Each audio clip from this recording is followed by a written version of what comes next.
paid off his college selling on Amazon. How did you get started selling on Amazon? There's absolutely no way that sold for $65. I eventually became a teacher. How do you manage your Amazon business while having a full-time teaching job? So I had to learn other ways to source. Generally, I want to try to return at least 100% on the books that I'm buying. So I'm over here on the Keepa deals page. Generally, almost all the books I buy are going to be on Amazon. If you take a look at his Keepa graph, like notice how... Hello, ladies and gentlemen. Today I got Joji. He's a high school chemistry teacher. And when I think of high school chemistry teacher, I think of my favorite TV series, Breaking Bad. But there's a huge difference. It's like night and day. Joji's completely legit. He's Yes, a sir. high school teacher and he teaches chemistry, and he paid off his college selling on Amazon. And he's a newly minted 6-figure Amazon seller, fast growing, and he has great plans to retire by age 35. So Yes, we sir. welcome Joji. We welcome Joji to our show today. Welcome, Joji. Thank you so much, Samuel. I really appreciate it. Thank you to BQool. This is really awesome being here. I've been using the Reprice for a while. I love it. And, when you reached out, I thought, hey, why not come on? This would be super fun. So thanks for having me. And I forgot to mention, Joji has a Discord group that you could join absolutely free if you finish watching this, of course. So, check out in the description the free Discord group. So much tips, so much value. Other sellers, like-minded people right in there that's going to help you grow your sales and, become an e-commerce titan.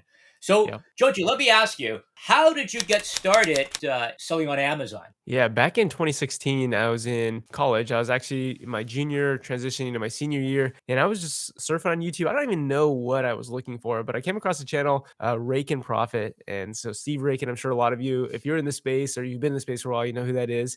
I also came across someone called the Bonafide Hustler and the College Picker, and those three built the consortium called the Green Room. And essentially, it was like this platform for like reselling on Amazon. And I remember, walking into a Goodwill after kind of seeing what these guys were doing, selling stuff on Amazon. I needed proof of concept. I was like, is this actually possible? Like, can you actually go thrifting and find something and then resell it online? So I remember going to a Goodwill that was right around my college town. I went to UC Riverside, which is in Southern California. And I remember scanning the DVD section. There's this one sealed DVD. It was like a very thin CD. I think it was something about like a music CD or something like that. And anyways, end up buying it for like $1, flipping it for 65. And I remember looking at that sale on my phone going, there's absolutely no way that sold for $65. And from there, I kind of got the bug. I got like the gold fever. I was like, wow, this is actually insane. From there, started selling textbooks because I was on college campus. I kind of missed an opportunity while I was getting my undergrad degree, but I eventually became a teacher, a chemistry teacher. So I had to go get my master's degree so I went to UC San Diego to do that. And while I was on campus for a few years, when I learned that textbooks are actually really valuable, and I started flipping textbooks. And you mentioned I was able to graduate debt free. And the way that I was able to do that was actually just by flipping so many textbooks on college campus. That's amazing, Joji. Yeah, being able to flip textbooks. I remember back in college, I was buying those textbooks for such a high expense. Yeah. And then I was selling on eBay, right? So I was trying to Yeah. make money on eBay to try to buy my textbooks. But you Yeah. paid off your college debt just selling those textbooks. So tell us, how do you manage your Amazon business while having a full-time teaching job? Yeah, I had to transition because obviously I'm working 9 to 5. I can't go to a college campus during the day. So I had to learn other ways to source. So right now, sort of the way it works is I go to my job 9 to 5 p.m. And I also have a newborn. So I have a 7-month-old now. And I also have a wife. So I have other priorities in my life. So basically, I work my full-time job, my 9 to 5. I come home, I hang out with my boy, hang out with my wife. And then when they go to bed right around 10:30, I usually source from about 10:30 to midnight. And then when I wake up in the morning around 6, usually there's about an hour and a half before they get up. So that's also when I would source. So I basically had to find a new way to find books online via online book arbitrage. So basically, all I do right now is I buy books on websites like Amazon and eBay and then flip them back on Amazon for a profit. And really, that comes down to just really fast Keepa analysis where you find potential leads and figure out, hey, is this a book that is undervalued when you look at its past historical data? And so it basically just comes down to me prioritizing my time and allocating, hey, between 10:30 p.m. and midnight and between 6 a.m. and 7:30 a.m., that's when I'm going to source. And we're going to get into it a little bit later about how to source books online if you're interested in doing that. But that's essentially how I've allocated my time to allow myself to find inventory. That's amazing the way that you can manage your time and time boxing as well. I want to ask you your goal, I heard, is to retire by 35. So you're 28 right now. You still got about 7 years. How are you going to do it? Very good. Yeah. So the principle, the way it works is essentially you save a lot of money. So you save a high percentage of your income and you invest it in, at least what I invest in is the total stock market or the S&P 500. So essentially you're putting your bet on the entire, or at least I'm putting my bet on the entire US economy. You'd also invest in like the international total stock market. But the idea is that, companies that make up America or make up the world, their goal is to provide value and to obviously make money. And so if you invest in those companies, then over time you should see an appreciation of what you own, that stock that you own. And historically, like the S&P 500 has grown at like, 7 to 8% a year. So the idea is in the beginning, like 7 to 8% a year growth on your money doesn't seem like a lot, but it is compounded.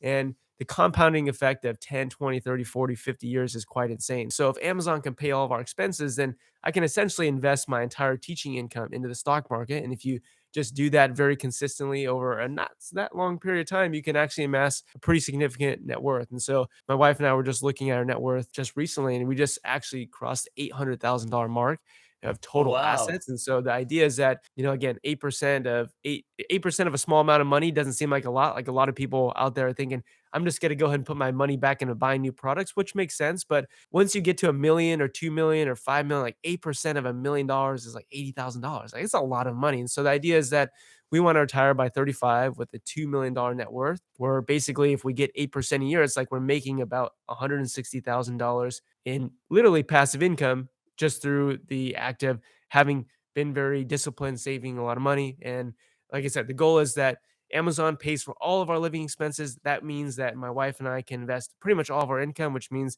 every year we're investing well over $100,000. And yeah, the goal is that I think by 35, we can get to that point where we could, if we wanted to, never have to work another day in our life because the income from that portfolio is large enough to sustain our lifestyle. So, talking about starting with a little bit of seed money, what are we talking about? Yeah, if somebody is to start their Amazon business today, let's say there's different business models, but let's talk about retail arbitrage, or let's say they do online arbitrage. How much money would they need to get started with? I would always back that. I think the number one way to get started, if you have no capital, is by selling books. So, just a quick aside on my YouTube channel, I have a series where I'm going from literally $0 to 1,000. Now, obviously, I don't have zero knowledge. Like, I've been in the game for a while. So, I kind of know the best sort of route that I would take. But I'm just showing you how it's possible. If you had no money, you could literally start with $0 and you can get to 1,000. And from there, that could be your seed money to continue going on. But yeah, retail arbitrage, I think, is another great way to start because you're just going into stores and you can scan items that are on clearance. So, I mean, for retail arbitrage, I mean, you could probably get started with little as like, $500 if you actually want to start scaling. I would just say really get good at analyzing products, which is kind of hard to say because a lot of the getting good at figuring out what sells comes down to just experience and failing and seeing, learning what actually works.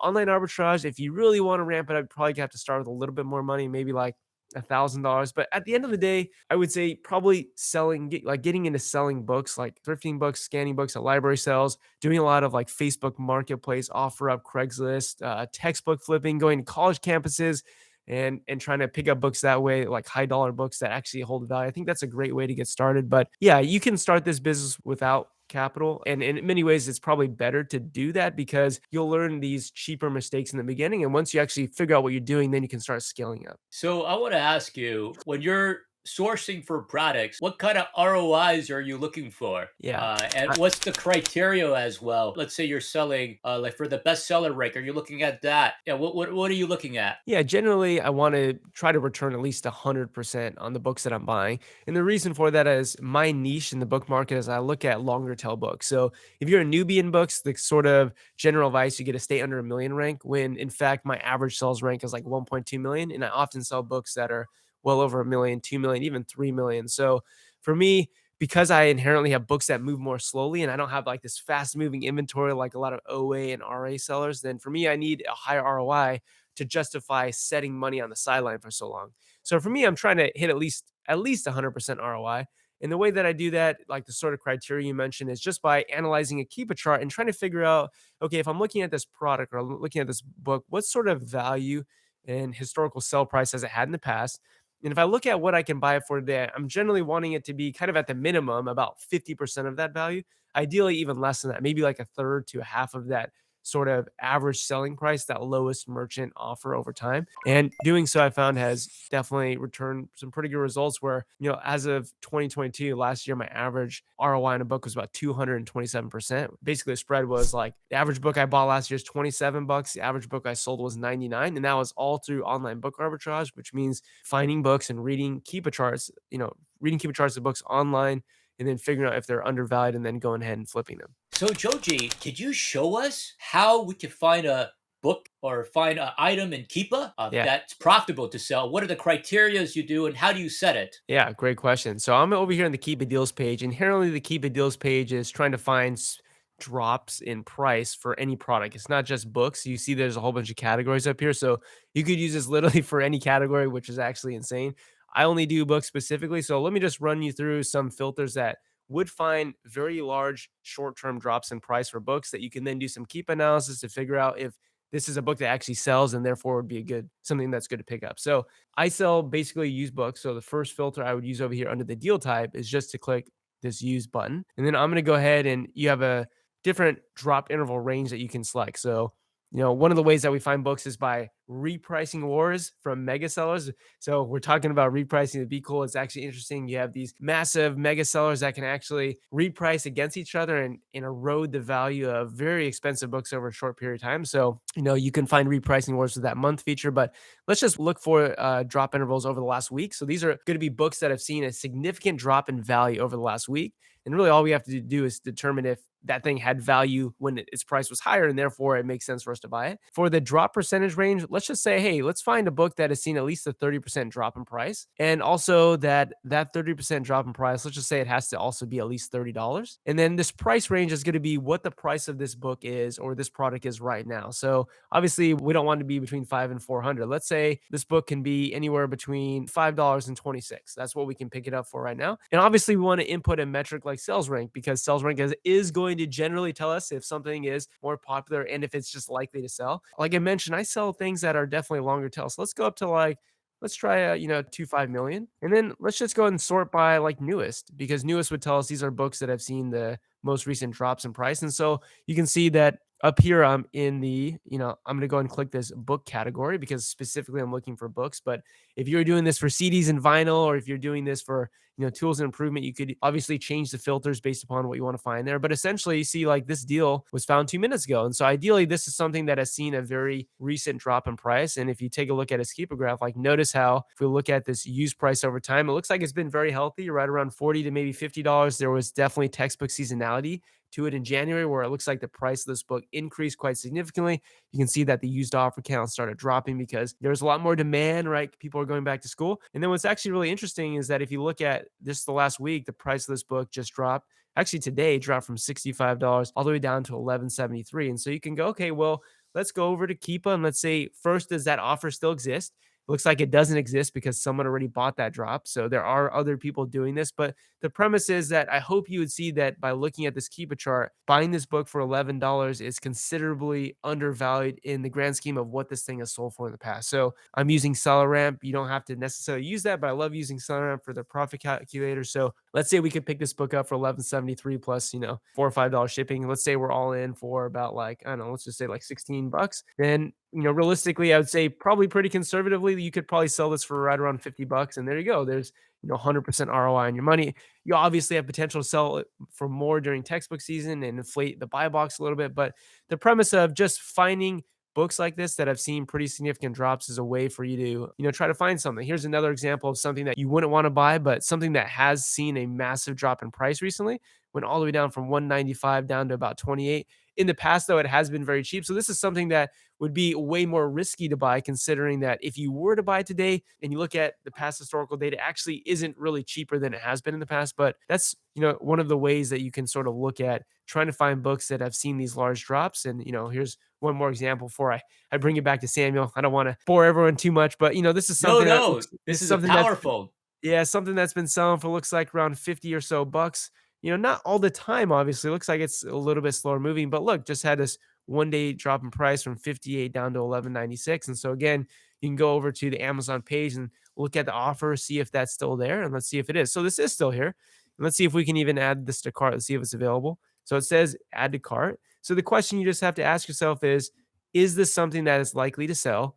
Looking at its past historical data. So obviously over the last 4,000 days, this thing has held some pretty good value. There have been some times when the price of this book has kind of eroded down to a cheap price, sort of like what it is today. But inherently, do I think this is a book that would sell for right around $45? I absolutely do think that's likely to happen. And you might go, well, Joji, there's a new edition out. And it's like, yeah, you could, do some research and look at the newer edition and go like, okay, well, this newer edition definitely is a little bit more pricey. And if we look at its Keepa graph, it definitely is holding value. And Samuel, I'm not sure about you, but when you're in college, I'm not sure how often you would buy the older edition. But I remember when I was in college, the professor was always like, hey, save some money, buy the older edition. Obviously, you can see that the newer edition is definitely selling a lot more frequently. Its sales rank is better in comparison to this older edition. But this is something that I definitely think would sell and I think would be, a decent pickup. It's not like a home run by any means, but that's sort of the way that you could use the Keep a Deals page. And by the way, that's just one version or one feature of Keepa. You also have the track product feature. You also have the product finder tool. So there are tons of ways to find potential leads. And it just comes down to Keepa analysis to find something that actually might be good. Joji, the problem is, we know what books have price drops. We know that there's different deals, but where can I find those books? Yeah. I mean, we're looking at the Keep It Deals page. So inherently, we're going to find those books on Amazon, right? That was a one-time drop in price that happened on Amazon. And the reason why those drops happen, number of reasons, could be just an error. So a mega seller, it's very hard to keep track of hundreds or even thousands or tens of thousands of inventory. So it's very likely that they could have just had a pricing error, A right? So they repricing war, basically, you said, right? yeah. Yeah. Right. And then another reason is that you could have mega sellers like maybe thrift books and Goodwill books that have so much volume, they just want to get rid of inventory. And so they might have their repricer set really aggressively to undercut the lowest offer by a penny or a dollar. And so you could have very quick, very short periods of time where you have books that hold value see their value be eroded very quickly over time. So because of those factors, Amazon is a prime location to buy books. Most of the books that I buy come directly from Amazon. Now, I also use a software called FlipMine, which can find undervalued books on eBay that you can flip on Amazon. So that's another site that you can use. And then also there's a website called bookfinder.com where you could take the ISBN or the ASIN, plug it into Bookfinder, and it's going to search all these other websites to try to find that book. And often what does happen is when you have these large mega sellers that are selling on Amazon, they tend to sell on other platforms.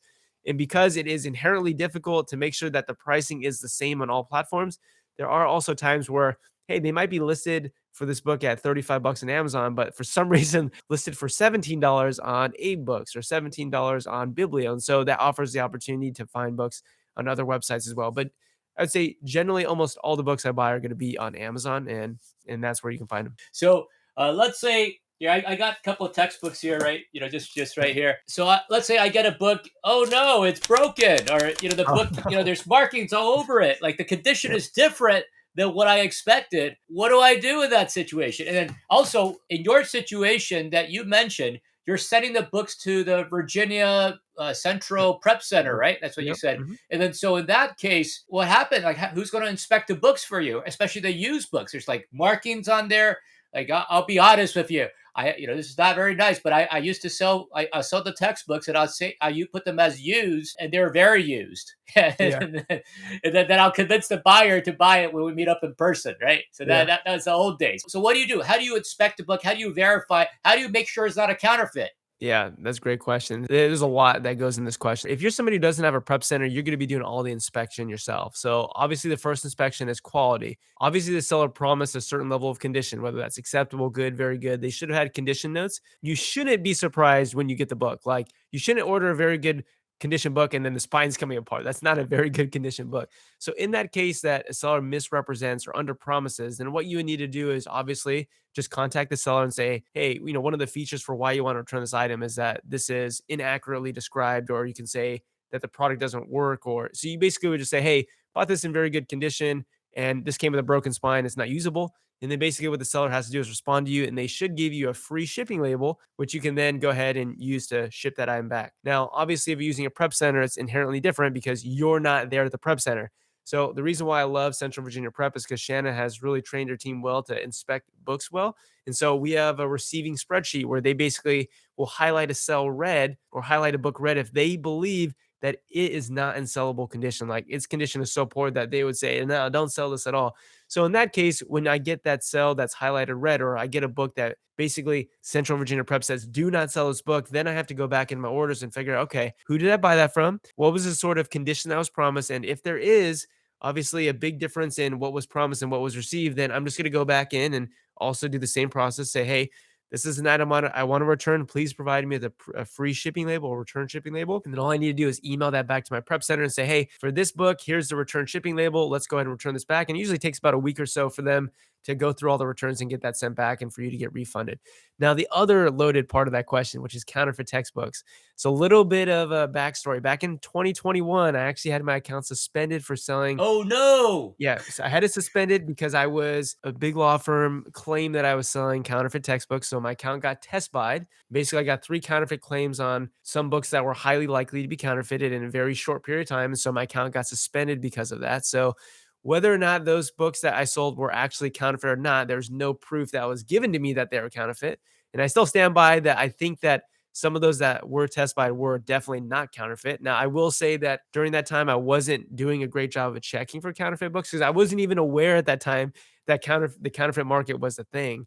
So since then, I've tried to shore up my buying so that I can be more preventative. But there's a website called Books Run that has a counterfeit probability calculator check, and you can run the ISBN through that calculator, and it's going to definitely give you notice for the books that are very frequently counterfeited. And it's going to say, hey, this book is highly counterfeited, or this is very likely to be counterfeit.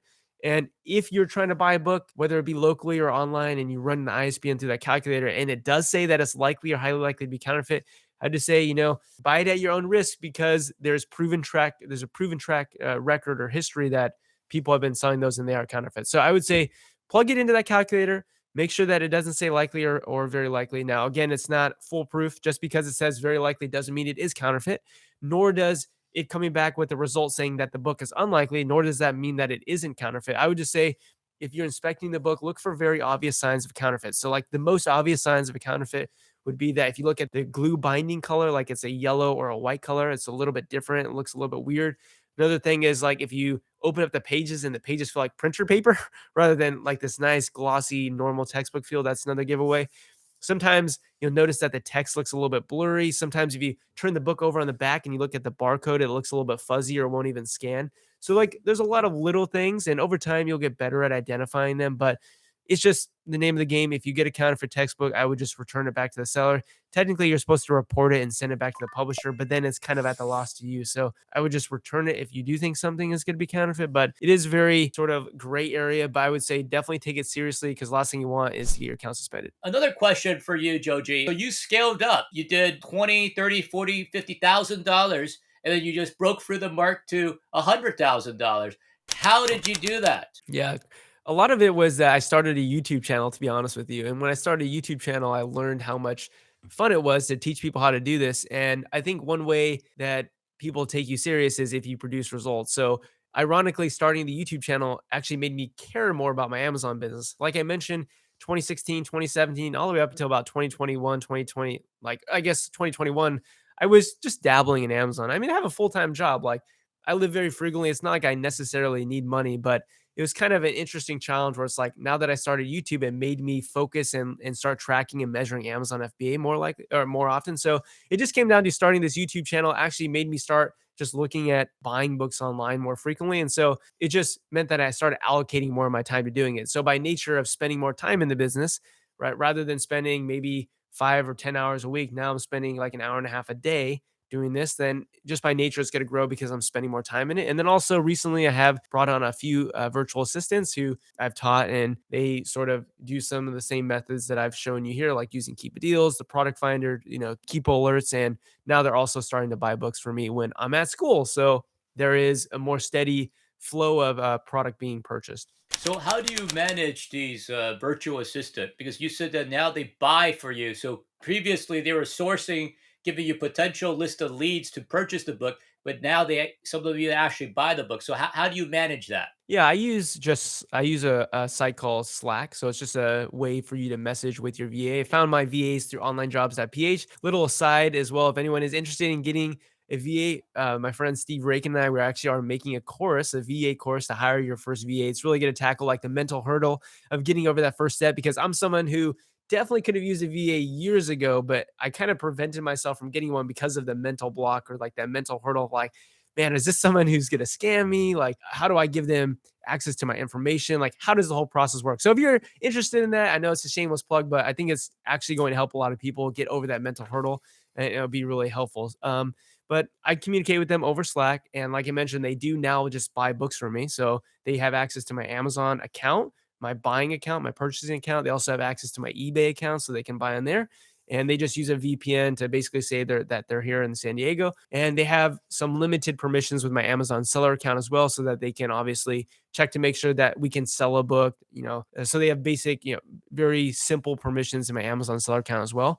But essentially, yeah, I taught them how to source, and over many, many hours of training, they've got to the point where I would say they're probably going to be better than a lot of people who are doing this. And they do find really great books to buy. And, every day they just send me a report at the end of the day. Hey, these are how many books I bought. And, this is the best book I bought, the worst book that I bought. Here are some of the challenges I faced, and I can just go ahead and review it. And if I need to shoot a quick Loom video and send it over, I can go, at midnight, I can say, hey, awesome buy here. Or maybe let's think about doing this differently. And I can communicate that way. Joji, I'm asking, once you source the product and then you start listing it, how do you set the min and max? Great question. It all comes back down to Keepa analysis. So if you recall back to the beginning of this call, really the goal is to find a book that has held some pretty good consistent value, maybe somewhere around up here, and then to buy it at maybe about a third, or anyway, I say a third to a half of that price. And so generally what I like to do is set the min price at that historical lowest merchant offer. So some of the books that we just looked at with Keep a Deals, a couple of them, it looks like their average selling price was right around 45. That looked like that was the lowest merchant offer. So I would say probably not in the beginning. I would set the min price that low, because inherently, if you're a prime seller, you should expect a little bit of a prime bump, which is the difference in price between the lowest merchant offer and that buy box price as an FBA seller. So usually I tend to be maybe 15, 20% higher than that min price, than that lowest merchant offer and set that as my min price. And then usually my max price is going to be the ceiling. In other words, the most that I think I could probably get for that book based on past historical data. So most of the time for textbooks, if Amazon's on the listing, obviously Amazon is going to be the ceiling. Like if Amazon's listing this thing in new condition for $150, there's no way that you're going to be able to sell it for more than $150. So maybe my max price, my ceiling price might be 130, because you also have to think about it like a logical human. Like most people, if they have the option to buy used and new, there has to be some difference in price between those two things. So I might set the max a little bit below, maybe 10, 15% below what that Amazon price is. But I inherently buy a lot of books that are non-textbooks. And these are very rare collectible books that could in the past see some pretty significant prices that people were selling these books for. So for me, it's just setting the min price that is profitable, maybe about 10 or so percent above that lowest FBM price, and then setting the max price at a price that it has historically sold for in the somewhat recent past, and then just letting it ride. So I actually use custom rules. So basically, I was matching the buy box for a long period of time. I now actually have it to undercut by 2 cents. And obviously, it's going to do that in between my min and max price, which again is profitable. It's not like I'm tanking listings because I'm just trying to sell stuff. It's actually that I have a min and max price. This thing should definitely sell between there. And that's kind of the way that I've set up my repricing rules. So by going 2 cents less, is that against all different type of competitors? Like, do you price different against Amazon? Do you price different against FBA sellers? What about Yeah. different conditions? Yeah. So basically, I think the way that I have it set up right now is just that literally any competitor that's buy box eligible in between that price, that's what I'm going to compete for. So I have it compete for the buy box. So anyone who's in the buy box, it could technically be a merchant fulfilled seller as well. So anyone who's in the buy box, that's who I want to compete against and just undercut by 2 cents. And I know that is very controversial. I know a lot of people like say don't undercut the buy box, just match the buy box. So I'd be curious in the background to hear kind of what your thoughts are behind that. But it's something for me that I've actually noticed an increase in buy box win percentage, which is pretty good. And like I mentioned, the books that I'm buying are inherently so undervalued that it's not like I'm tanking listings or anything. It's I have a profitable min and max price, and I'm just trying to win the buy box. That's the goal. I think it depends. Like, if you ought to ask me, what's my opinion? It depends on how much stock you have. For a lot of people, like let's say they're doing wholesale, let's say they're doing outlet arbitrage, you got like 30 units. Then they're willing to aggressively go in for the price, and then they want to raise the price once they have fewer stock. And Right. then for items that you might have one or two, that is a little bit different. And then in Yep. those cases, we do recommend you want to get in the buy box, then you want to start raising the price after that once you get into the buy box. And then it also depends if there's a buy box or not a buy box, because for a Right. lot of books, it's suppressed. It's a Yep. suppressed listing. So then Yep. you have to be the lowest offer in that Yep. situation. So Yep. it's more like the ASIN. So for all the audience, give us an ASIN. We'll tell you how to reprice it. It's that There we easy. go. Yeah. I love it. But then maybe we could do this. Like maybe we'll just get people to just throw up ASINs, but then most people are very secretive of their ASIN. Yep. Because you don't want a bunch of new competitors, right? Yeah. So maybe they give it to us, so that we can blur it, and then we could give them some recommendations. Maybe we'll see how that That'd works. be fun. Yeah. I think that'd be super valuable. But Joji, let me get back to you because you got to go back to school. Yeah. Yeah, I gotta Like go to school. I know. You have your other stuff to do. I So appreciate it. where can we find you, Joji? Where can all our audience follow you, find you? Yeah. Thank you so much for the opportunity. Yeah, so I have a YouTube channel. It's just my name, Joji Davenport. My name is Joji, Joji. So Joji Davenport on YouTube. You can also find me on Instagram at Joji_Davenport. Recently, I've been posting a lot of really fun little reels and YouTube shorts of, hey, this is a book that I sold today. This is how I bought it. This is how much I made. And I think those are really fun to make. They're really quick. And I've seen a lot of good feedback from them. I also have a free Discord, like Samuel mentioned. I appreciate you shouting that out. So basically linked under the description, hopefully of this video, but any of my videos as well, there's going to be a link to join that Discord for free.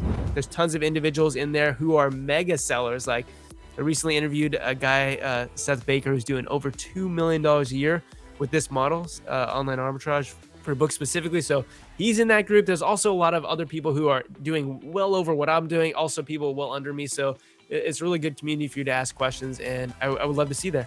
Yeah, that's awesome. So make sure to join the Discord group to get this amazing knowledge and build your Amazon business so you can become the next Amazon top seller.